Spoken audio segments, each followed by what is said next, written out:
Siempre. Listo, ahí estamos. Bien. em, el día jueves, vamos a estar un poco más de gente,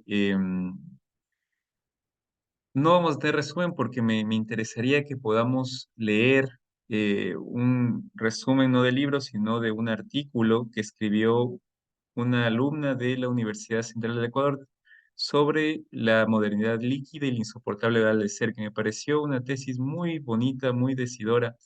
Y ahora solo quería comentarles un poco, porque no vamos a poder comentar todo el libro de Zygmunt Bauman, que es este filósofo polaco y después nacionalizado británico, que fue expulsado por la época comunista de Polonia y tuvo que exiliarse a Gran Bretaña, donde después le acogieron y le dieron la nacionalidad. Este autor, filósofo que comenzó a publicar varias obras, después se hizo famoso en todo el mundo por justamente sus teorías, sus postulados filosóficos. Tiene este tema que van a escuchar mucho cuando hablen sobre las redes sociales, cuando se habla sobre las relaciones humanas, sobre los cambios que están sucediendo en nuestra época. La modernidad líquida es como el gran título que este autor tiene. Y sobre esta modernidad líquida vamos a hacer como un análisis de tanto Teresa como Tomás y la relación que entre ellos se mantiene, lo cual nos va a abrir muchos campos, no solamente para analizar con más profundidad el libro, sino para también ir viendo nuestras relaciones, nuestro modo de estar en el mundo. Y simplemente quería decirles que sería bonito que puedan como consultar algo sobre la moneda líquida. Yo les voy a pasar un video en YouTube, creo que dura 8 minutos, donde explica muy bien todo el postulado y nos va a ayudar a entender completamente lo de la moneda líquida. Sería bonito que puedan algún rato libre, a manera de podcast, quizá cuando vayan manejando, cuando vayan en el bus, no sé, lleven audífonos y escuchen el video. Yo creo que va a ser de mucha utilidad. Solo quería rescatar el término de modernidad líquida. Imaginémonos nosotros que tenemos un metal, ¿sí? Un anillo de oro, una cadena de oro, un arete de oro, yo qué sé, algún metal de oro. Y ese metal lo vamos nosotros a fundir para quedarnos con el mineral, ¿no? Cuando lo llevamos a fundir, pasamos de un sólido a un líquido, ¿verdad? Cuando el metal se pone al fuego, cualquiera de este tipo, sobre todo el oro, a cierta temperatura se va a volver líquido. Bien, si es que nosotros queremos que ese líquido tome otra forma, habrá que dejarlo secar y pasaremos de un sólido a otro sólido. Lo que Sigmund Bauman nos plantea es que nosotros hemos estado en una época muy sólida en la ilustración. Recordemos que en el siglo XVIII, en el siglo XIX asoman estos ideales de la ilustración, ¿no? Libertad, fraternidad, igualdad, la razón vuelve nuevamente al ser humano. Y parece que ahora, después de la Primera y la Segunda Guerra Mundial, donde se vio que ya el ser humano con la pura razón no lograba solucionar los problemas globales y que más bien utilizó su razón para causar tanta destrucción, una de las preguntas que Bauman plantea es, ¿cómo podemos explicar, por ejemplo, el holocausto nazi, ¿no? ¿Cómo entender esto? Que el ser humano mate indiscriminadamente a otro ser humano. Y él comienza a hacer una serie de estudios y se da cuenta que los que causaron este holocausto, los que mataban, los que estaban al frente de los campos de concentración, no era gente monstruosa. Es más, hay un estudio que les voy a pasar donde hacen una especie de análisis psicológico a los que eran como los que administraban estos campos de concentración. Todos los análisis psicológicos salen muy bien. Eran personas normales, como tú, como yo, como cualquiera de nosotros, y miren lo que causaron. No nos da esto un poco de temor, no nos hace parecer que nosotros también estuviéramos expuestos a cometer este tipo de males. Bueno, hay toda una serie de preguntas que Bauman se hace. Al final lo que él nos dice es que esta sociedad que comenzó con un sólido, ¿no? La razón, ¿no?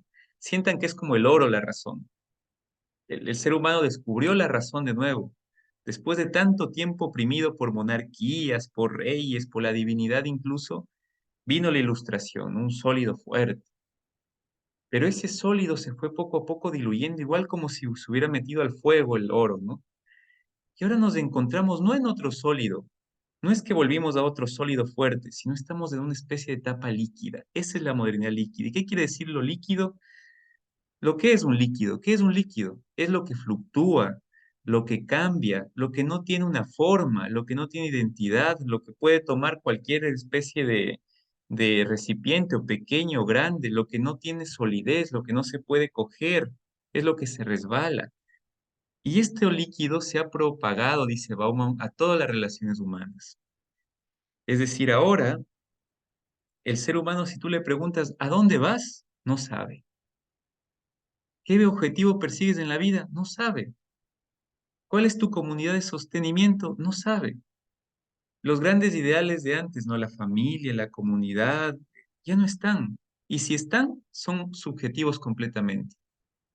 ¿Cuál es el sentido o cuál es tu telos, tu fin? Dice que cada persona te puede dar una cosa completamente distinta. Y esta liquidez se va filtrando por todo lado. Las redes sociales, por ejemplo, ¿no? Vivimos ahora vidas extremadamente privadas y aún así, privadas y todo, buscan mostrar algo, ¿no? Mostrarse. Es decir, el espacio privado, el espacio íntimo quiere mostrarse, pero a la vez igual quieres ir viviendo tu vida privada, que nadie te toque. Las redes sociales hacen que busques gente que piense igual que tú, y si alguien no piensa igual que tú, atacas. Es decir, no hay solidez. Los jóvenes no pueden hacer relaciones verdaderas, duraderas, ¿no? Y basta quizá con preguntarnos nosotros cómo estamos viendo esta liquidez, ¿no? A mí me llama mucho la atención, sinceramente, cuando nosotros estamos solos, completamente solos, sin nadie, sin nuestros hijos, sin nuestro esposo, nuestra esposa, ¿qué sentimos, no? ¿Qué sensación nos produce este vacío de la soledad? ¿Es una soledad cargada de afecto, de personas, de nombres? ¿O es la desesperación de no tener nada sólido en nuestra vida? Todo se diluye. Bueno, este sentimiento que experimentan muchos jóvenes hoy en día y adultos también. No hay solidez. Estamos en esta modernidad que fluctúa. La moda, por ejemplo, ¿no? El consumismo. En fin, solo les dejo este chispazo para seguir dando vueltas porque es el mundo que habitamos y este mundo es el mundo de Teresa y Tomás. La relación de Tomás y de Teresa se sitúa en esta liquidez, en este fluctuar, ¿no? En no tener como algo sólido a donde agarrarse. Entonces, bueno, el jueves vamos a analizar con profundidad. Ahorita hemos hablado un poquito de la modernidad líquida. Les voy a mandar este video que lo puedan ver y el jueves solamente nos centraremos en la figura de Teresa y Tomás. Así que bueno, espero que un poco les pueda activar como una chispita para poder seguir investigando sobre esto tan interesante que Bauman analizó de la sociedad actual en la que vivimos, ¿no? Y que yo creo que nos puede dar mucho para nosotros, para nuestros hijos, para nuestra familia y para poder entender un poco en qué mundo nos ubicamos. Si no tenemos idea en qué mundo nos ubicamos, pues cómo vivimos, ¿no? Si no lo entendemos siquiera, bueno, es importante entender un poco en qué filosofía estamos actualmente. Bien, bueno, pasando de coles a nabos, bueno, más o menos así. El resumen sumamente corto, rápido y conciso. Ya los tres hemos estado en la lectura anterior. Recordemos el capítulo 14. El redactor y el hijo le piden a Tomás que firme esta especie de manifiesto contra el régimen comunista, pero sobre todo contra los presos políticos, ¿no? Tomás al final rechaza todo eso, no quiere firmar. Eh, Se llega a preguntar incluso en un momento cuando están en este diálogo que le están insistiendo que firme, que es por el bien del país y todo esto, ¿qué les llevó a escribir el artículo sobre Edipo? Recordemos que a él le llaman a firmar este manifiesto porque él había escrito una especie de columna de opinión donde decía que Edipo, que mata a su padre y se casa con su madre, cuando cae en cuenta de esto, él mismo se quita los ojos y se expulsa de la ciudad, se autoexpulsa. Y que ahora los regímenes comunistas están diciendo que lamentan mucho todos los agravios que ha habido contra las personas, pero que se disculpan, pero ellos no sabían. Es decir, ellos no tienen culpa porque ignoraban todo lo que estaban haciendo. Y bueno, Tomás dijo, no, caramba, o sea, si Edipo se quitó los ojos sabiendo que fue culpable, pues ustedes también, ¿no? Bueno, eso hace que le llamen a firmar este manifiesto. Él no lo hace y cuando recuerda de por qué escribió el artículo, le viene a la mente Teresa. Y sobre todo esta imagen de Teresa apretando esta corneja que ella encuentra, recordemos media muerte, que al final fallece. Y este pensamiento, esta imagen de Teresa agarrando la corneja le produce placer a Tomás. ¿Y por qué? Porque bueno, le recuerda que si bien la corneja está muerta, Teresa sigue viva y ella es la única que tiene. Entonces, bueno, eso le produce una cierta especie de bienestar. El hijo le reprocha a Tomás de que no firma y él cae en la cuenta, como les decía, que Teresa es lo único que realmente le importa, ¿no? Es un ser muy contradictorio. Si por un lado le engaña y le hace daño, por otro lado siente que es lo único que le importa, ¿no? Mucha contradicción en la figura de Tomás. Al final decide no firmar el manifiesto y ese no firmar, y aquí está una clave, un motivo, recordemos que el motivo en la literatura es la unidad mínima de interpretación, le produce embriaguez. Estas pequeñas partes que tomarlas en cuenta, porque la levedad a Tomás del no responsabilizarse siempre le ha producido una gran sensación de bienestar, y aquí no es la excepción. Bien, eso con el 14. Con el 15, el manifiesto se publica, los periódicos comienzan a publicar el manifiesto y a decir que es un atentado contra el régimen comunista soviético. No dice absolutamente nada a los presos políticos, y aquí vemos cómo el poder mediático también va rigiendo la opinión pública.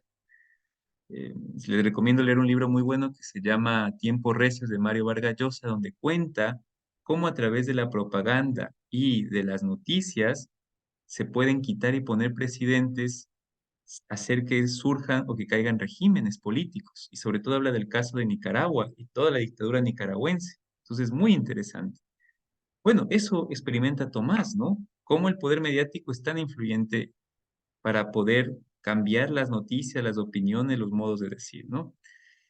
Y en medio de esa discusión de Tomás Pack aparece Kundera de lleno, ¿no? Se nos presenta el autor, se nos devela y nos dice algo interesantísimo, que cito aquí: los personajes de mi novela son mis propias posibilidades que no se realizaron. Aquí Kundera sale diciendo que él es el creador de estos personajes y que son partes de él, pero no del todo, ¿no? Y nos damos cuenta que es el propio autor el que es el narrador omnisciente. Aquí hay una clave. Mario Vargas Llosa hace poco publicó una especie de eh, entrevista donde hablaba de un nuevo libro que sacó que se llama Te entrego mi silencio, me parece. No me acuerdo bien el título, es nuevo el libro. Pero una de las cosas que dice es, por más que el autor se revele en la obra, el autor sigue siendo ficcional. Es decir, nosotros no podemos pensar que aquí Kundera es el propio Kundera el que está siendo el narrador. Es Kundera, sí, pero es Kundera ficción, es Kundera personaje también, porque está contando una historia que no es real, se marca en un plano ficcional. Pero bueno, es Kundera, en el fondo sabemos que es él. En medio de esta discusión sobre los personajes también habla de las fronteras del yo, ¿no? A él le atraía Kundera ver en los personajes su yo, pero sobre todo ver las fronteras que esos personajes pasaron y que él nunca se atrevió a pasar. Por lo tanto, podríamos interpretar que Tomás es una frontera que pasó, pero que él no lo hizo en la vida real, o que Teresa también es una frontera que pasó su yo, pero que no fue así en su vida real. Bien, termina esta disquisición, regresa a la historia de Tomás y Tomás se sigue preguntando si debía o no firmar el manifiesto. Al final él dice, bueno, todo esto es irrelevante porque nos encontramos frente a la levedad de la historia, esto no se va a volver a repetir, por lo tanto todo es liviano, no hay peso realmente. Capítulo 16. Tomás se imagina su eterno retorno como si la humanidad estuviera naciendo constantemente en varios planetas y con memoria. Es decir, la humanidad aquí en este primer planeta está como sin experiencia, pero si vuelve a vivir en un segundo planeta ya tendrá la experiencia de esta, y en un tercero la del primero y del segundo, y así en un cuarto, en un quinto, en un sexto, ¿no? Y la pregunta que se hace es, ¿será entonces el ser humano más maduro? ¿La raza humana será más madura? ¿La madurez se alcanzará con la repetición? ¿El ser humano realmente aprenderá de sus errores? No responde la pregunta, simplemente nos la deja. Y nos dice que los optimistas dirán que sí, que el ser humano se aprende, y los pesimistas que el ser humano nunca aprende sus errores y que seguirá repitiendo los mismos desastres, así esté en 500 planetas.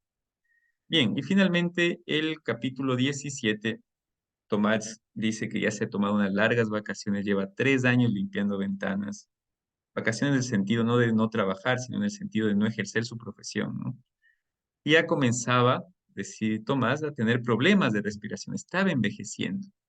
Si bien no había problemas sexuales, porque podía tener hasta 2 relaciones diarias con mujeres, sí ya comenzaba a notar cansancio físico.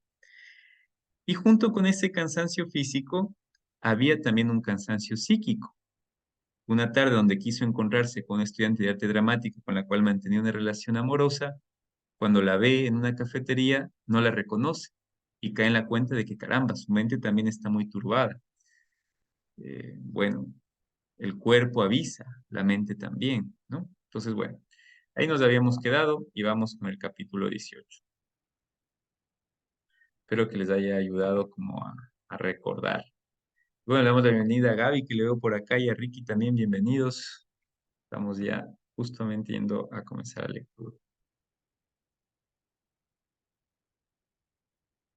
Muy bien, Nere, no sé si nos puedes ayudar con el capítulo Sí, 18, ya porfas. voy a leer. Perfecto. Vale, Ya me tendrán paciencia, pues estoy leyendo en el teléfono ya. no te preocupes. Las vacaciones sin quirófano eran también vacaciones sin Teresa. Durante 6 días a la semana apenas se veían y solo estaban juntos el domingo, a pesar de que los dos deseaban estar juntos. Tenían que ir acercándose desde una gran distancia. Poco más o menos como cuando él volvió al lado de ella. Desde Zúrich, hacer el amor les producía placer, pero no les daba consuelo. Ella ya no gritaba, y en el momento del orgasmo su cara parecía expresar dolor y una extraña ausencia. Solo mientras dormían, permanecían cada noche tiernamente unidos. Se cogían de la mano y ella olvidaba el abismo de la luz del día que les esperaba. Pero las noches no bastaban para que la protegiera y la cuidara. Cuando la veía por la mañana, se le encogía el corazón con un nuevo temor. Tenía mal aspecto y parecía enferma. Un domingo ella le pidió que fueran a dar un paseo en coche fuera de Praga. Llegaron al balneario en el que vieron todas las calles con los nombres cambiados por nombres rusos y se encontraron con el antiguo paciente de Tomás. Aquel encuentro le afectó mucho.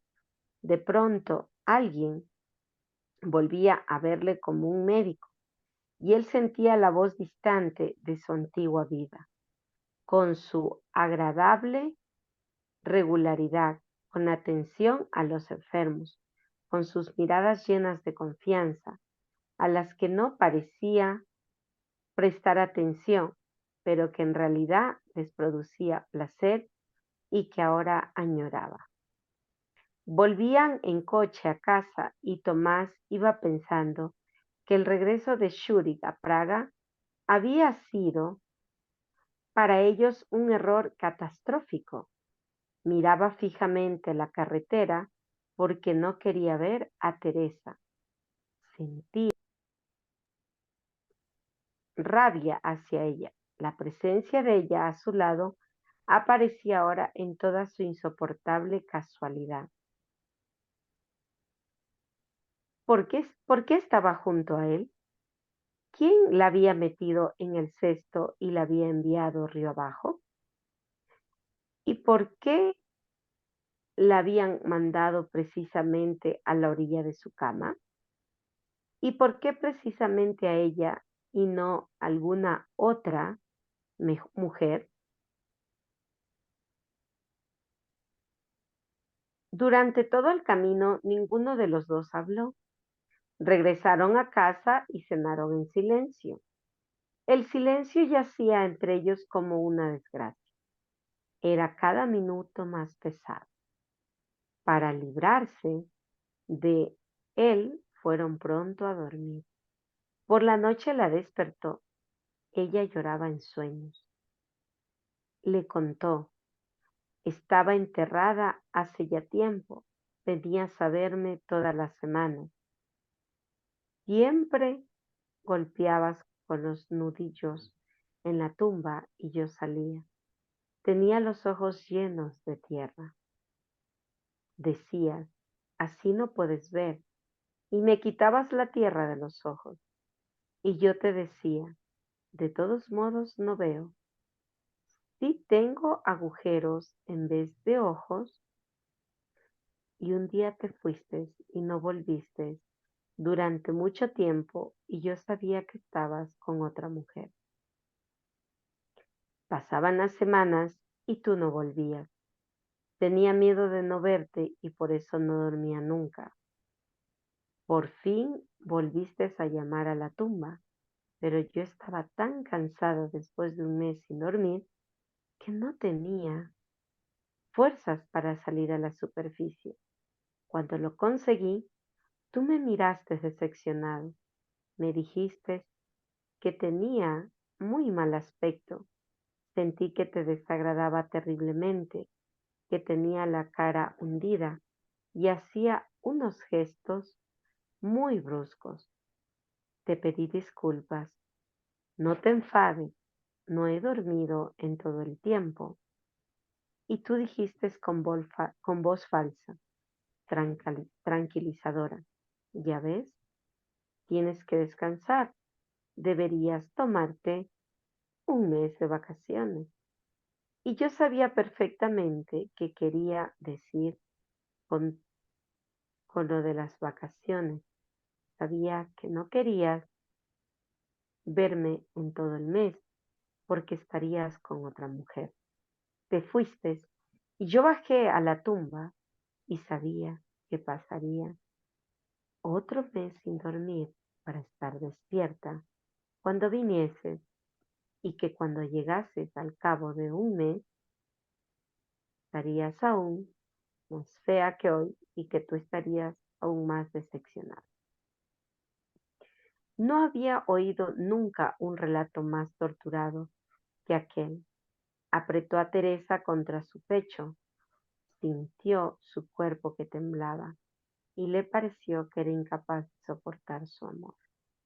La tierra puede estremecerse por las explosiones de las bombas. La patria puede ser expoliada cada día por un invasor distinto. Todos los habitantes de la calle contigua pueden ser conducidas ante el pelotón del ejército. Todo eso lo soportaría con mucha mayor facilidad de lo que estaría dispuesto a reconocer, pero era incapaz de soportar la tristeza de un solo sueño de Teresa. Regresó al interior del sueño del que ella le había hablado. Se imaginaba que le acariciaba la cara y disimuladamente, para que no se diese cuenta, le quitaba la tierra de las órbitas de los ojos. Después oyó que le decía aquella frase increíblemente torturada. De todos modos no veo. En vez de ojos tengo agujeros. El corazón se le estrechaba de tal modo que creyó que estaba al borde del infarto. Teresa había vuelto a dormirse, pero él no podía conciliar el sueño. Se imaginaba su mente. Está muerta y tiene pesadillas. Pero ¿cómo está muerta? Él no puede despertarla. Si eso es la muerte, Teresa duerme, tiene pesadillas, pero él no puede despertarla. Gracias, Nere. Voy a Con leer el gusto. 19. En los 5 años que han pasado desde que el ejército ruso invadió la patria de Tomás, Praga ha cambiado mucho. La gente a la que Tomás encontraba por la calle era distinta de la de antes. La mitad de sus amigos había emigrado y de la mitad que se había quedado, la mitad había muerto. Ese es un hecho que no será registrado por ningún historiador. Los años que siguieron a la invasión rusa fueron años de entierros. La frecuencia de los fallecimientos fue mucho mayor que antes. No hablo solo de los casos, más bien infrecuentes, en los que alguien era perseguido hasta la muerte, como Jan Prochaska. A los 14 días de que la radio emitiera a diario sus conversaciones privadas, ingresó en el hospital. El cáncer, que probablemente dormitaba desde antes en su cuerpo, floreció de pronto como una rosa. Le operaron en presencia de la policía, que, cuando comprobó que el novelista estaba condenado a muerte, cesó de interesarse por él y le dejó morir en brazos de su mujer. Pero también morían los que no eran directamente perseguidos por nadie. La desesperanza que se había apoderado del país penetraba por las almas hasta los cuerpos y los destrozaba. Algunos huían desesperadamente del favor del régimen que quería obsequiarles honores y obligarles así a aparecer junto a los nuevos gobernantes.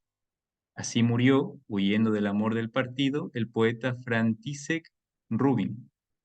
El ministro de Cultura, ante el cual se escondía desesperadamente, lo alcanzó cuando ya estaba en el ataúd. Pronunció ante él un discurso sobre el amor del poeta a la Unión Soviética. Quizá pretendiera despertar a Rubin con aquel escándalo, pero el mundo era tan feo que nadie tenía ganas de levantarse de entre los muertos. Tomás fue al crematorio a presenciar el funeral por un famoso biólogo expulsado de la Academia de Ciencias. En la nota necrológica no se permitió publicar la hora de las honras fúnebres para que el acto no se convirtiese en una manifestación, y sus deudos no se enteraron hasta el último momento de que la cremación sería a las 6:30 de la mañana. Cuando entraron en la sala del crematorio, Tomás no comprendía qué pasaba. La sala estaba iluminada como un estudio de cine. Miró sorprendido a su alrededor y comprobó que había colocado cámaras en 3 sitios. No, no era la televisión, era la policía la que filmaba el funeral para poder estudiar a los participantes. Un antiguo compañero del científico, que seguía siendo miembro de la Academia de Ciencias, tuvo el valor de despedir al féretro. No contaba con que ese día se convertiría en actor de cine. Cuando terminaba el acto y ya todos habían estrechado las manos de los familiares del muerto, Tomás vio en un rincón de la sala a un grupo de personas y, entre ellas, al redactor alto y encorvado. Volvió a añorar a aquellas personas que no tenían miedo a nada y estaban seguramente unidas por una gran amistad. Avanzó hacia él, le sonrió, quería saludarlo, pero el hombre encorvado dijo: «Cuidado, doctor, es mejor que no se acerque». La frase era curiosa, podía explicársela como una sincera advertencia amistosa. «Cuidado, nos están filmando. Si habla con nosotros, tendrá un interrogatorio más». Podía tener también un sentido irónico. Si no ha tenido el valor suficiente para firmar la petición, sea consecuente y no se junte con nosotros. Cualquiera que hubiera sido el significado real, Tomás obedeció y se alejó. Tenía la sensación de que veía a una hermosa mujer subir al coche-cama de uno de los grandes expresos y de que, en el momento en que iba a expresarle su admiración, ella ponía el dedo sobre los labios y no le permitía hablar. Gaby, no sé si nos podrías ayudar, porfas. Claro, con gusto. Gracias. Pero súbele un poquito, que no le... Ya. Ese mismo día, por la tarde, tuvo otro encuentro interesante. Estaba limpiando el escaparate de una gran zapatería y justo a su lado se detuvo un hombre joven. Se inclinó hacia el escaparate y se puso a mirar los precios. Han subido, dijo Tomás, sin dejar de secar el agua del cristal con su aparato. El hombre lo miró. Era aquel compañero suyo del hospital al que he bautizado con la letra S, el mismo que en otros tiempos sonreía enfadado porque Tomás hubiera firmado su declaración autocrítica. Tomás se alegró de aquel encuentro, con la simple e ingenua alegría que nos producen los acontecimientos inesperados, pero observó en la mirada de su colega durante el primer segundo, mientras ese aún no había tenido tiempo de controlarse, un gesto de sorpresa y desagrado. ¿Cómo te va?, preguntó ese. Antes de que Tomás tuviera tiempo de responder, ya había dado cuenta de que ese se avergonzaba de su pregunta. Era una evidente tontería de que un médico que sigue trabajando le preguntara, ¿cómo te va?, a un médico que limpia escaparates. Para que no se sintiese avergonzado, Tomás le respondió con el tono más alegre que pudo. Estupendamente, pero advirtió de inmediato que ese estupendamente sonaba a su pesar, y precisamente por haber procurado pronunciarlo con alegría, como una amarga ironía. Por eso añadió enseguida, ¿qué hay de nuevo en el hospital? Ese respondió, nada, todo normal. Esta respuesta, aunque pretendía ser lo más neutral posible, también estaba totalmente fuera de lugar, y los dos lo sabían. y sabían que lo sabían. ¿Cómo es posible que todo sea normal cuando uno de los dos limpia escaparates? ¿Y el jefe? Preguntó Tomás.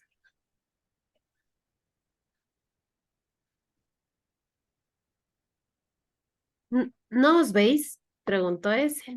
No, dijo Tomás. Era verdad. Desde que se fue del hospital, no había vuelto a ver al médico jefe.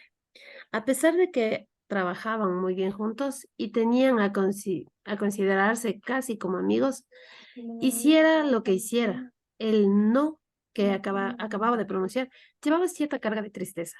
Y Tomás intuía que ese estaba disgustado por la pregunta que le había hecho, porque al igual que el médico jefe, él tampoco había ido nunca a preguntarle a Tomás cómo le iba y si le hacía falta algo. La conversación entre los dos antiguos compañeros de trabajo se había vuelto imposible, aunque ambos lo lamentaran, y Tomás en particular no estaba enfadado porque sus compañeros de trabajo se hubieran olvidado de él. Le hubiera gustado explicárselo a aquel joven. Tenía ganas de decirle, no sientas vergüenza, es normal y totalmente correcto que no os relacionéis conmigo. No te acomplejes por eso.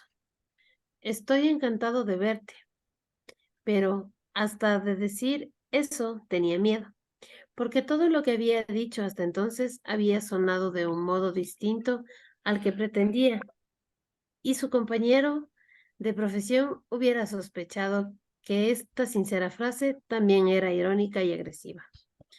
Perdona, dijo finalmente ese, tengo una prisa horrible, y le dio la mano. Te llamaré. Antes, cuando sus compañeros de trabajo lo miraban despectivamente por su previsible cobardía, todos le sonreían. Ahora que no pueden mirarlo despectivamente, que están incluso obligados a reconocer su valor, lo esquivan. Por lo demás, tampoco los antiguos pacientes lo invitaban, ya, ni lo recibían con champán. La situación de los intelectuales desclasados había dejado de ser excepcional. Se había convertido en algo duradero y desagradable a la vista. Gracias, Gaby. Ricky, ¿no se nos puedes ayudar, porfas?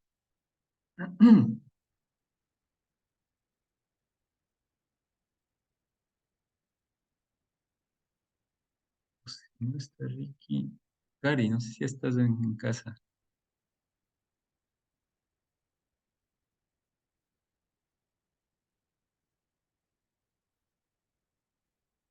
¿Ahí? ¿Me escuchan? Ahí te escucho, sí, sí. Ya, chévere. Llegó a casa y se durmió, antes que de costumbre. Una hora más tarde le despertó el dolor de estómago. Eran sus antiguas molestias que reaparecían siempre en los momentos de depresión. Abrió el botiquín y maldijo. No había ningún medicamento. Había olvidado renovarlos.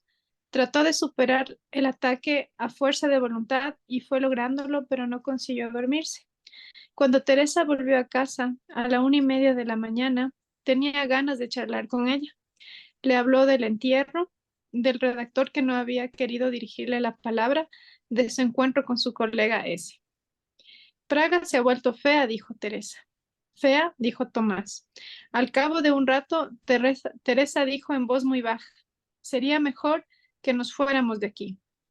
Sí, dijo Tomás, pero no tenemos a dónde ir. Estaba sentado en la cama, en pijama, y ella se sentó a su lado y se abrazó a su cuerpo. Dijo al campo. ¿Al campo? Preguntó extrañado. Allí estaríamos solos. Allí no te encontrarías ni con el redactor ni con tus antiguos compañeros. Allí la gente es distinta y la naturaleza sigue siendo igual que siempre. En ese momento Tomás volvió a sentir un suave dolor en el estómago. Se sentía viejo y le parecía que lo único que deseaba era un poco de tranquilidad y de paz.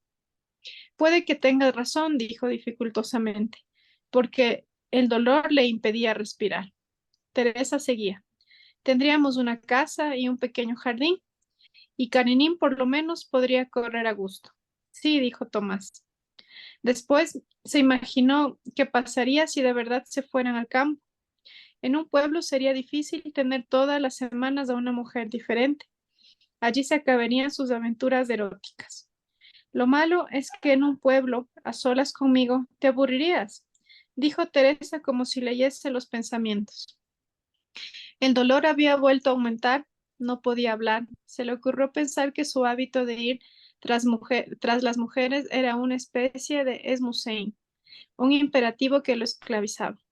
Anhelaba unas vacaciones, pero unas vacaciones totales en las que le dejaran en paz todos los imperativos, todos los esmusein. Si había sido capaz de descansar y para siempre de la mesa de operaciones del hospital, ¿por qué no descansar de esa mesa de operaciones del mundo sobre la cual abría con un escapel imaginario la funda en la que las mujeres guardaban la ilusoria millonésima diferencial? A ti te duele el estómago, advirtió entonces Teresa. Asintió. ¿Te has puesto la inyección? Hizo un gesto de negación. Me olvidé de pedirlas. Se enfadó con él por su dejadez y le acarició la frente, en la que el dolor había hecho aparecer algunas gotas de sudor. Ahora está un poco mejor, dijo. Acuéstate, dijo ella, y lo cubrió con la manta. Después fue al baño y al cabo de un momento se acostó a su lado. Él giró hacia ella la cabeza, apoyada en la almohada, y se quedó asombrado. La tristeza que le reflejaba sus ojos era insoportable. Dijo, Teresa, dime, ¿qué te pasa? A ti te está pasando algo. Lo siento, lo veo. Negó con la cabeza. No, no me pasa nada. No lo niegues. Es lo de siempre, dijo.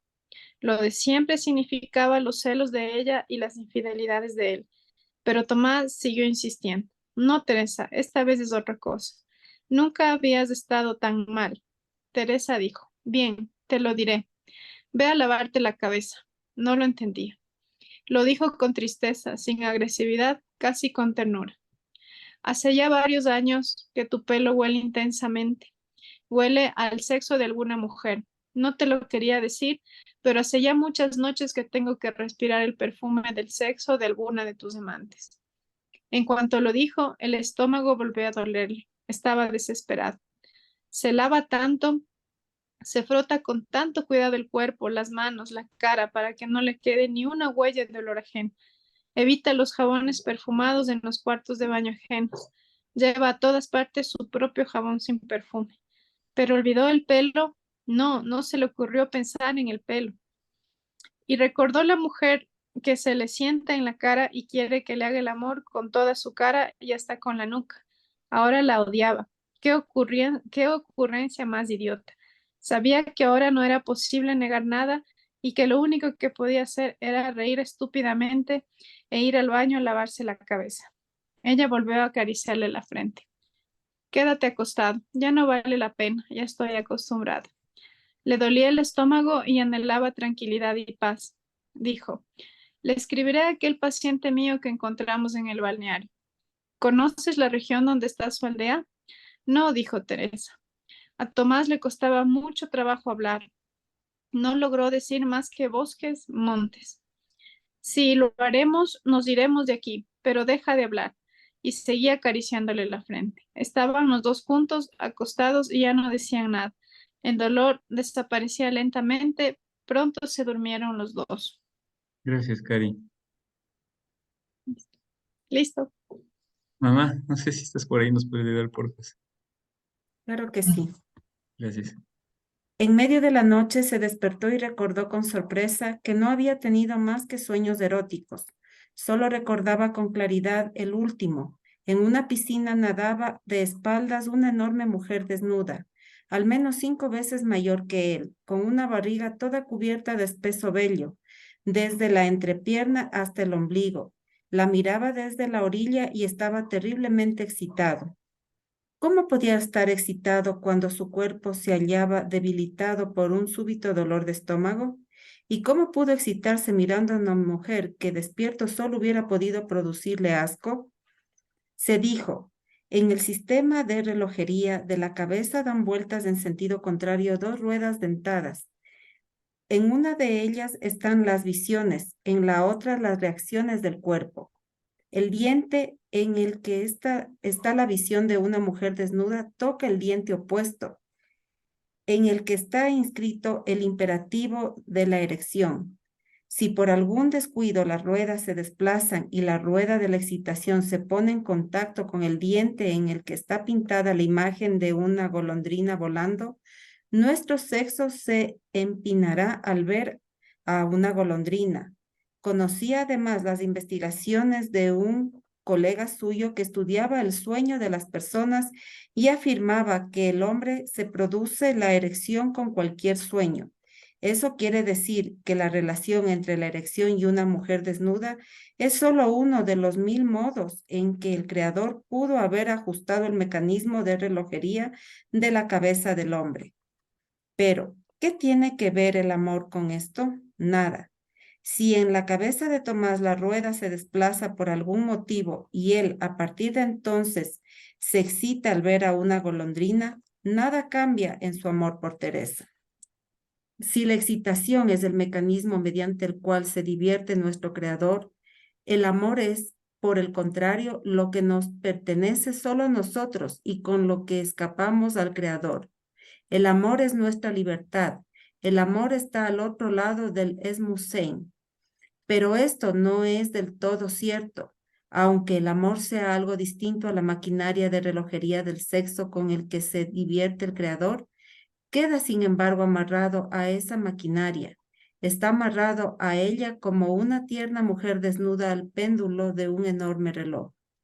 Tomás piensa, amarrar el amor al sexo ha sido una de las ocurrencias más extravagantes del creador. Y después piensa esto también. La única manera de salvar el amor de la estupidez del sexo hubiese sido la de ajustar de otro modo el reloj de nuestra cabeza y excitarnos viendo una golondrina. Se durmió con aquella dulce idea y en el umbral del sueño, en ese mágico territorio de imágenes confusas, de pronto se sintió seguro de haber descubierto la solución de todos los misterios, la llave del secreto, la nueva utopía, el paraíso, un mundo donde el hombre se excita al mirar una golondrina y donde puede querer a Teresa sin verse interrumpido por la agresiva estupidez del sexo. Se durmió. Gracias, mamá. Listo. Bueno, y terminamos ya con este último capítulo y por lo tanto con Tomás. Así que voy a terminar leyéndolo yo. Dice, había varias mujeres semidesnudas, daban vueltas a su alrededor y él se sentía cansado. Ellas abrió la puerta de la habitación contigua. Vio en el sofá de enfrente una muchacha. También estaba desnuda, solo en bragas. Estaba reclinada de costado y se apoyaba en un codo. Le miraba con una sonrisa como si supiera que iba a venir. Se acercó a ella. Recorrió su cuerpo, una sensación de inmensa felicidad por haberla encontrado y poder estar con ella. Se sentó junto a ella. Él le dijo algo y ella también le habló. Irradiaba serenidad. Los gestos de su mano eran lentos y acompasados. Toda la vida había anhelado aquellos gestos serenos. Era precisamente aquella serenidad femenina la que había echado en falta toda la vida. Pero en ese momento se produjo el deslizamiento del sueño al despertar. Se encontró en ese no man's land en el que el hombre ya no duerme y aún no está despierto. Le aterró que la muchacha desapareciera ante sus ojos y se dijo, «Por Dios, no debo perderla». Intentó desesperadamente recordar quién era la muchacha, dónde la había encontrado, qué experiencia había tenido con ella. ¿Cómo es posible que no lo sepa, conociéndola tanto? Se hizo la promesa de llamarla por teléfono en cuanto amaneciese. Pero nada más pensarlo se alarmó porque había olvidado su nombre y no podía llamarla. Pero ¿cómo puede olvidar el nombre de alguien a quien conoce tanto? Estaba ya casi despierto del todo, tenía los ojos abiertos y se preguntaba, ¿dónde estoy? Sí, estoy en Praga, pero ¿y esa muchacha es de Praga? ¿No la habré visto en otro sitio? ¿No será una suiza? Tardó un rato en comprender que no conocía a aquella muchacha, que no era de Suiza ni de Praga, que era la muchacha de un sueño que no era de ninguna otra parte. Estaba tan excitado que se incorporó en la cama. Teresa respiraba profundamente a su lado. Pensaba que la muchacha del sueño no se parecía a ninguna de las mujeres que jamás había visto. La muchacha que le había parecido íntimamente conocida era precisamente una completa desconocida, pero era precisamente la que siempre había anhelado.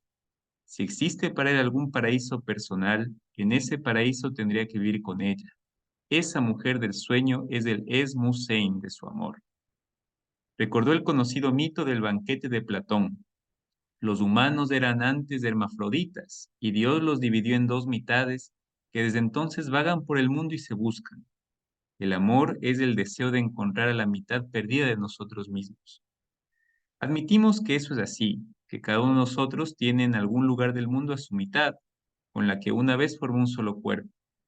La otra mitad de Tomás era la muchacha con la que había soñado.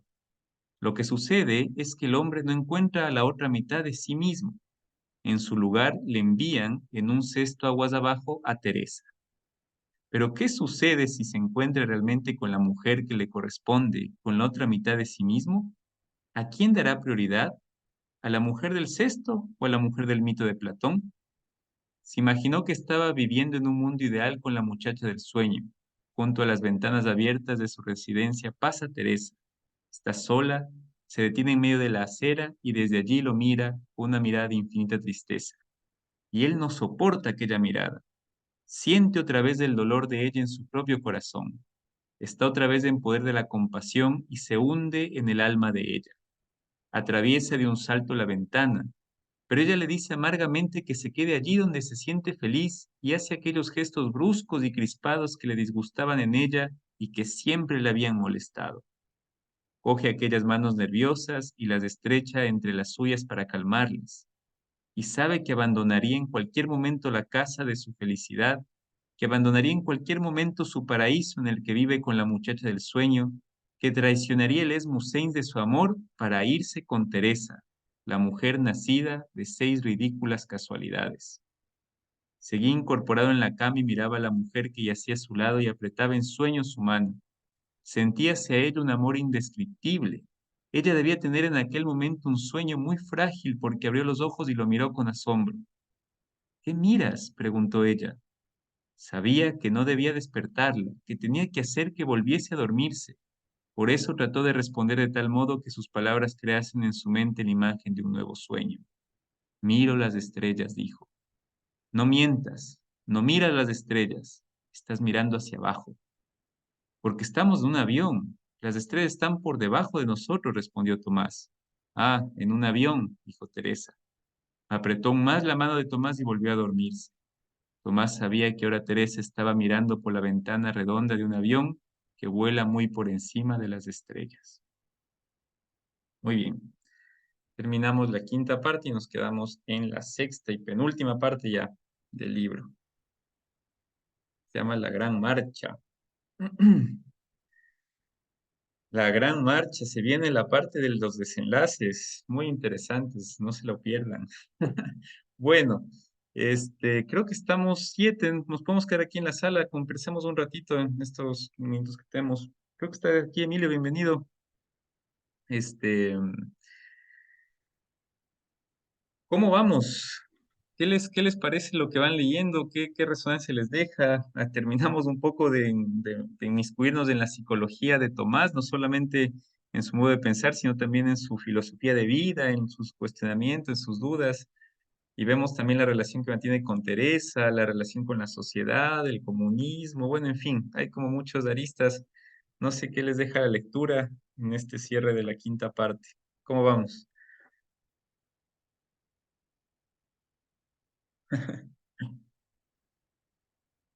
Libremente, por favor.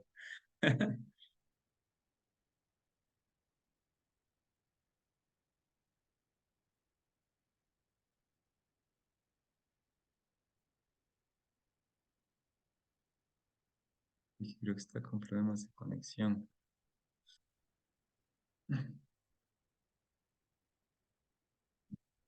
Quizá compartir un poquito, bueno,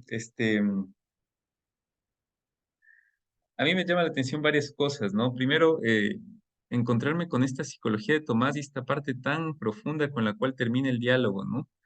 Eh, Ciertamente hay un vínculo entre Teresa y Tomás que parte de dos principios básicos, ¿no? Que yo veo ahí, que por un lado son las casualidades, ¿no? El es Musen famoso, el debe ser así, es como la voz del destino, más o menos. Es esta especie de sensación de que uno está como destinado a estar con la persona que la vida, que las casualidades, que el azar le ha puesto delante. eh, es esta voz pesada, ¿no? Que siente Tomás y que parece que le ancla a Teresa. Y está la otra voz, que es también otra voz anclante que me da la impresión, es la voz de la compasión. Por Teresa no siente, yo creo, un amor sincero, sino siente compasión, es decir, comparte la pasión. No es un amor de acción, ¿no? No es un amor que nos invite a ser productivos en la vida, que nos invite a crecer, a salir adelante, sino es un amor que nos mantiene en la pasividad, en la enfermedad, en el daño, ¿no? En el fondo, compasión es eso, compartir la pasión, pero eso nos lleva a un crecimiento. Entonces, me parece que por lo menos estos rasgos de Tomás por Teresa se han ido como gestando en él muy fuertemente y ya no puede librarse de Teresa en ese sentido, ¿no? A tal punto que dice, si llegara a encontrar su verdadero amor de la vida, que parece que se proyecta a través de sueños, él dice, pues no, si Teresa asoma, yo seguiría aferrándome a ella, ¿no? Con mucho ahínco. Entonces, me llama la atención. Y bueno, después meten unas cosas de ideas platónicas, ¿no? Esta idea de que hemos sido hermafroditas separados y que uno está buscando la media mitad de la media naranja, ¿no? También es muy interesante verlo en Tomás, parece que lo ha encontrado a través de un sueño, y sin embargo está el ancla de Teresa, ¿no? Un amor que más bien ancla y que lleva abajo, ¿no? Ambos como sufriendo, como dolor. Me causa esta sensación de incertidumbre con la relación de ambos, ¿no? No sé si al final pueda ser próspera, productiva, feliz, ¿no? No sé ustedes un poco cómo lo van viendo, mamá. Bueno, sí, lo que yo veo, ¿no? Bueno, todo este capítulo, se puede decir, habla sobre Tomás, ¿no? Sobre lo que él, las vivencias que él tiene, él es un médico, deja su profesión, se pone a limpiar casas, no sé, Ujú, algo así le veo yo, que es como que él no se encuentra no se encuentra realizado ni siquiera en la parte personal, mucho menos en la parte amorosa, ¿no? Y yo digo, bueno, a muchos nos pasará o pasará esto comúnmente, ¿no? Y por otro lado veo que Tomás es como que anda también en busca de ese amor, ¿no? Es como que él quiere, idealiza el amor. Entonces comienza a tener sus sueños. Y a lo mejor digo, a lo mejor el amor sí está con Teresa y él no se da cuenta, pero a lo mejor le falta comprometerse, ¿no? O sea, tratar de comprometerse más, no sé, de buscar la felicidad, de buscar los lados lindos, los momentos, porque yo digo, a veces la vida se vive en momentos, ¿no? Entonces, yo pienso que él busca, busca y no encuentra, y se olvida de los momentos que en que día a día se tienen, ¿no? Y que Teresa está dispuesta a compartir con él. Por un lado, por otro lado, también veo la tristeza de Teresa, ¿no? Ella está muy, o sea, se siente como menospreciada, creería yo, por tanta infidelidad. Entonces, eso me parece que es Tomás una persona que no se encuentra todavía, que anda como en búsqueda. Eso es lo que yo le veo a Tomás. mira eso. Sí, en realidad son varios aspectos de su vida que parece que no están como bien asentados, ¿no? Y por otro lado, es interesante porque a él lo que le molesta es que, ¿por qué el sexo tiene que estar unido al amor? Es su gran queja. Al final dice, ¿por qué no podemos, yo qué sé, interesantísimo, ¿no? La situación del reloj, Mm, como separar la idea de la materia, ¿no? ¿Por qué no lo material puede estar ligado a otra cosa? ¿Por qué no podemos sentir como una atracción por los animales, ¿no? Decía él, por los pájaros, como por extrapolarlo, ¿no? Y así un poco escindirnos, no habría tanto lío, ¿no? Porque el tema de tomar de esta decisión que hace a las mujeres se va acostando repentinamente con una y con otra. Y esto a Teresa me da la impresión que hay como un acostumbramiento de ella, ¿no? Ella ya sabe que está acostándose, le huele todo el tiempo olor a otras mujeres, ¿no? Lo acepta inclusive con cierta resignación, muy interesante realmente. Y sí, yo creo que está en búsqueda también, ¿no? Emilio, Y no sé si me escuchan ahí, sí, súper bien. estamos por ahí, chévere. Y bueno, en primer lugar, saludándoles a los tiempos, qué bueno poder unirme luego de algunos meses que he tenido algunas labores en estos horarios. Hoy día alcancé a desocuparme un poquito antes y pude unirme al grupo. Y, el libro es muy interesante y la verdad es que no lo había leído el libro. Y a partir de que indicaron cuál era el libro, me puse un poco a buscar y como que me adelanté y pude ya leer y concluir hasta el desenlace del libro y tener y algunas conclusiones de lo que se trata y de la historia en sí. Ahora, estamos en este capítulo donde se habla específicamente de Tomás. Aquí hay algunos factores a tomar en consideración que posiblemente no lo aborda el libro de forma directa, pero yo lo veo de forma transversal, que un poco es la parte psicológica afectiva de Tomás. Eh, Tomás siente una falta y posiblemente es falta de cariño, falta de amor, eh, dentro de su etapa de infancia, puede ser posible que sintió en su núcleo familiar esa falta de una imagen materna y paterna fuerte que le den cariño, que le den seguridad. Entonces, generalmente las personas que sienten esa falta de cariño es como que suelen ir buscando el amor. El amor que en los antiguos egipcios llamaban el amor de amo, es decir, enamorarse del amor. Es como que voy por el mundo enamorándome del amor y enamorarse del amor es buscar a chicas, personas con las cuales puedo en un momento sentir que es amor, pero en realidad es pasión, en realidad es simplemente el buscar sentirse querido, sentirse amado y sentir lo que me faltó antes que alguien me dé. Y claro, aquí viene la contraparte, que sería Teresa, la persona con la cual hace una vida, pero como bien se lo había manifestado tanto él y como tú, Daniel, son casualidades.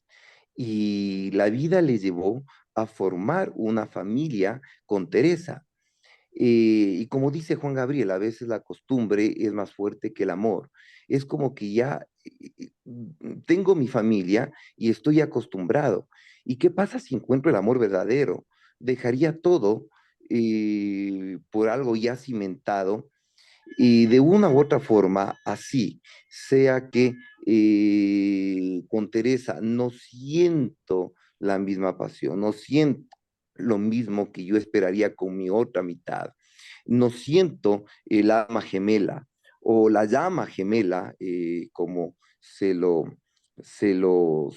interpreta inclusive en el Bhagavatam de la India. Posiblemente no le deje a Teresa porque tengo un compromiso ya preestablecido con ella. Y ese compromiso va mucho más allá, es un lazo mucho más fuerte, ya basado en una costumbre. Eso por un lado. Entonces, uno cuando ve y le pasa esto en la vida, comienza a darse cuenta conversaciones que tiene con amigos, con conocidos, a los cuales directa o indirectamente les puede estar pasando lo mismo. Directa o indirectamente dicen, oye, ¿sabes qué? Yo a mi mujer le siento, tengo un cariño inmenso, pero no es la persona a la que amo. Sin embargo, yo no puedo dejarle a mi mujer porque ya tengo construido una familia y eso es un vínculo de compromiso mucho más fuerte. Y así encuentre el amor verdadero, yo no voy a dejar esto por el vínculo que tengo ya con la persona. Y por el otro lado tenemos a Teresa, que de una u otra forma, a pesar de las infidelidades y todo lo que conoce de Tomás, directa o indirectamente ya lo ha ido aceptando, lo ha ido asimilando. Y claro, obviamente tratan de buscar una escapatoria, decir, ¿sabes qué? ¿Qué tal si nos vamos a vivir al campo? ¿Qué tal si huimos de todo esto? ¿Qué tal si buscamos otra experiencia en la cual estemos los dos? Es más o menos como un empezar nuevamente juntos y darnos una nueva oportunidad. Pero también dentro de este capítulo existe otro matiz que es la parte social en donde se desenvuelve la historia y más o menos lo que manifiesta, aquí sí, de forma directa, el autor, lo que era la Europa escondida detrás de esta muralla de hierro que posiblemente no conocíamos nosotros y que tiene sus propias historias y que tiene otra, inclusive otra forma de ver y de percibir el mundo. Tenía un amigo que tuvo la oportunidad de estudiar en la década de los 50 y 60 en Alemania Oriental. Entonces, claro, lo que me comentaba es que la filosofía y la manera en la cual se vivía en Alemania Oriental era muy distinta a la que nosotros podemos imaginarnos. Entonces, en gran parte se cuenta esto de la persecución política. Unas veces uno está arriba y Tomás era un médico reconocido, y de una u otra forma seguía sintiendo la necesidad de estar vinculado a la parte médica. Y él entra a limpiar los vidrios en en el hospital. Entonces, claro, ahí viene el matiz de la vergüenza que sentía. Yo era médico, yo tenía mi prestigio, yo tenía mi historia y la gente me respetaba como tal. Y ahora estoy en otro plano, estoy en otro punto, estoy como un simple empleado que se encarga de limpiar los vidrios. Ya no soy el médico, ya no soy el doctor, ya no soy la persona reconocida. Y estos son los matices políticos que se manejaban en aquella época y que obviamente a todos nos puede llegar a pasar o ocurrir algún momento en la vida. Uno a veces puede estar arriba en una zona de confort, puede estar muy bien, puede tener poder y rato menos pensado, la vida le puede llevar por otros caminos y puede tener otras vivencias que obviamente le margine de su situación de poder y le ponga los pies sobre la tierra. Entonces esto nos lleva a una reflexión que la vida nos va enseñando. Y yo creo que terminaría un poco aquí con esta frase. La vida es un aprendizaje y dentro de la vida, cada momento, cada etapa, cada circunstancia se presenta por algo. O sea, ahí viene lo que hablábamos de la casualidad y la causalidad. O sea, si a mí me toca vivir esto, si estoy viviendo esto, si me pasó esto, ¿por qué? ¿Qué aprendo de esto? ¿Qué aprendo de estas circunstancias? Y claro, el hombre se forma de esos aprendizajes, la mujer se forma de esos aprendizajes. Hay personas que ese aprendizaje muchas veces le puede tomar como lo peor y puede sentir vergüenza de ese aprendizaje. Y hay otras personas que no, hoy día estoy abajo, pero ese aprendizaje me permite cargar nuevas herramientas, tener nuevas competencias y capacidades que me permitan de una u otra forma afrontar y ver la vida desde otra posición. No siempre nosotros cuando estamos en un ámbito podemos pensar que en ese ámbito vamos a permanecer toda la vida. Y cuando uno llega a tener poder, el poder es efímero. Las situaciones, los momentos son fugaces. Entonces, a lo mejor la vida hay que vivirla, aprovecharle, enamorarse del momento, de las circunstancias, vivir al máximo y tomar eso como parte de su aprendizaje. Pero cuando la vida nos lleva abajo, también es parte de nuestro aprendizaje y hay que también sacar aspectos positivos y tener herramientas para volver a empezar. Yo creo que la vida nos va llevando por caminos que a veces no esperamos, pero esos caminos de esas personas con las que nos cruzamos y con las que a veces uno dice, ¿por qué me tocó vivir esto? Es parte de nuestro aprendizaje. Cada persona es un maestro que nos va enseñando y en esta enseñanza nosotros también somos maestros de otras personas, que les vamos ayudando y les vamos guiando, orientando. Y claro, dentro de la vida existe estas causalidades, estas casualidades, que al final del día no son ni causalidades ni casualidades, simplemente es parte de lo que tenemos que vivir y parte de lo que tenemos que aprender. Y en este aprendizaje estamos todos. Creo que dentro de eso el libro maneja estos ejes transversales profundos que nos lleva a la reflexión y que, claro, nosotros podemos irlos asimilando a nuestras experiencias y dentro de nuestras experiencias también tratar de conocer y entender que todo lo que nos pasa, que todo lo que vivimos es parte del aprendizaje que tenemos que generar en esta vida para evolucionar. Y la evolución no es más que alcanzar un nuevo estado, alcanzar un nuevo nivel. Y al alcanzar ese nuevo nivel,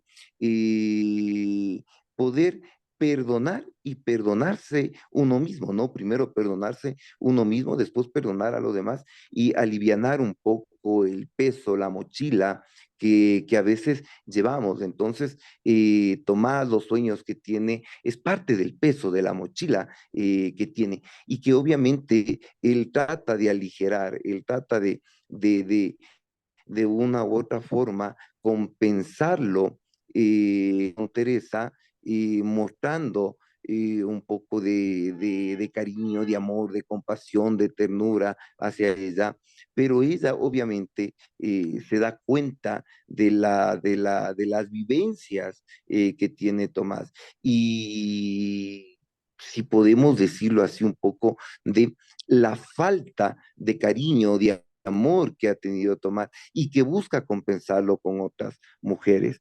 Y también siente esa frustración, Teresa, de no poder ella ser quien complete y quien de una u otra forma pueda ser el amor real de Tomás. Entonces, ahí se da un choque, ahí se da un choque. Y por eso es la conversación. Oye, salgamos, vamos al campo, vámonos a otro lado y ya vamos a ver lo que pasa en el siguiente capítulo, ¿no? Mm, Eso un poco podría gracias, comentarles sobre esta parte de la lectura, ¿sí? gracias, Emilio. Les Sí, muchas agradezco gracias. muchísimo y qué bueno Sí. volver a compartir con ustedes. No, bienvenido siempre. Más bien, gracias por estar acá presente y has sacado realmente varios puntos, un resumen y una especie de compendio bien interesante, como dices, con puntos importantes, ¿no? Yo creo que simplemente tomar algunas pinzas de lo que has sacado para, bueno, después seguirles dando vuelta. Esto de la parte psicológica, siento que sí, es importante. Realmente Tomás vive toda una especie de camino psicológico, ¿no? Yo creo que Tomás está comenzando un proceso catabólico, ¿no? De bajar, de comenzar a explorar sus partes más profundas, ¿no? Es un proceso que requiere de las circunstancias, pero también de la valentía de ver y de examinarse, ¿no? Ciertamente podríamos hacer todo un perfil de qué pasó con él de niño. Recordemos esto del complejo de Edipo, cuando él menciona, son como motivos que nos pueden ir dando pistas, ¿no? Edipo que mata al padre, se casa con la madre, bueno, ¿qué quiere decir eso? ¿Qué quiere decir su separación completa de los padres? Eh, ¿Qué quiere decir justamente para él la imagen del amor, ¿no? De la mujer también. Acordémonos que él tiene vocación de cirujano. Entonces lo que él quiere es diseccionar, ¿no? Quiere como hacer una especie de fórmula. Recuerden que va tomando nota de cada una de las mujeres, de las cosas que hacen, en fin. Pues claro que hay un componente psicológico. Rescato lo que has dicho también del componente social. Ciertamente hay un peso en lo social. Nosotros somos seres sociales. Tomás siente ese peso, impregna la sociedad y que nosotros nos impregna. Parece que no, ¿ah? Puede parecer que a veces el tema de lo social, de quien gobierna, quien está al frente, podemos ser muy anarquistas en el sentido de, bueno, yo tengo mi trabajo y mis cosas. Precisamente ahí está la liquidez y la levedad que a veces podemos experimentar frente a lo social, ¿no? Y que lo vamos a ver el día jueves. Y simplemente sacar en esto que has mencionado de esta parte donde interviene el azar, la casualidad. Hay un libro de Breton donde habla, no recuerdo exactamente el título del libro de André Breton, me parece que se llama El amor fugaz. En fin, los consulto y se los pongo, pero sí me acuerdo que trataba el concepto del azar electivo, ¿no? Es un concepto bien interesante porque dice que todo amor surge por un azar electivo, ¿no? Eh, los encuentros se dan por azar. Nosotros en el día a día nos vamos encontrando siempre con muchos tus, en el trabajo, en la oficina, en la universidad, yo qué sé.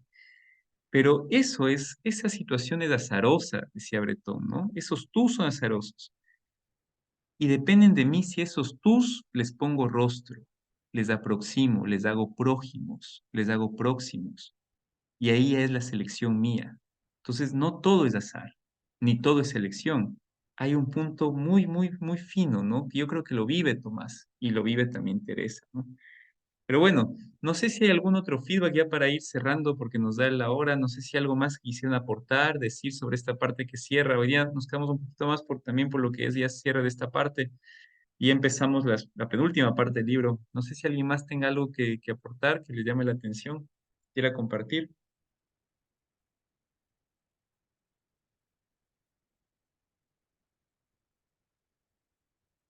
sin miedo. Sí hay, claro, si no hay, no hay problema. Un poco. Pero si tienen algo que decir, háganlo. No, no, no se queden sin expresarse. Que después hay desfases entre la experiencia y la expresión. Ahí está Tomás, ¿no? Ya le está comenzando a leer achaques por todo lado. Cuando la experiencia que uno vive no se corresponde con lo que uno expresa, hay enfermedad. Eso pasa siempre, ¿no? Y al final el cuerpo habla. Entonces mejor expresar que no.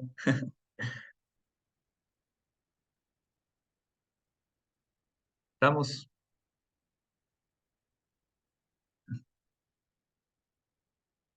muy bien. Chévere. Si no, dejémoslo para seguirlo asimilando. No hay ningún problema. Espero que igual les siga como interpelando lo que vamos leyendo. Vamos a hablar el día jueves de la modernidad líquida. Hay hay una tesis muy interesante sobre la figura de Tomás y de Teresa y la teoría de Sigmund Bauman, que la vamos a ver el jueves. Los primeros 20 minutos no va a haber resumen. Así que bueno, vamos a ver eso para poder seguir profundizando un poquito en sus figuras, ¿no? Y tener más material también para analizarlos. Y ahora que se viene la última parte es importante. Eso, gente, así que nos veremos el día jueves. Cuídense mucho, descansen, coman bien, abríguense. Bueno, creo que está calor en Quito. Desabríguense, entonces. Ya nos estaremos viendo, pues cuídense mucho. Abrazo Muchas grande. gracias. Gracias Gracias a a todos. Una todos. buena Nos noche a vemos, todos. Una descansen. linda Un abrazo, noche, una linda gracias. noche, qué bueno volver a verlos. Chao, chao, Linda cuídense. Gracias, Chao, chao. igualmente. Nos vemos. Chao. chao. Disculpa, Nick, estaba un poco ocupado ahí. No te preocupes, Ricky. Más bien que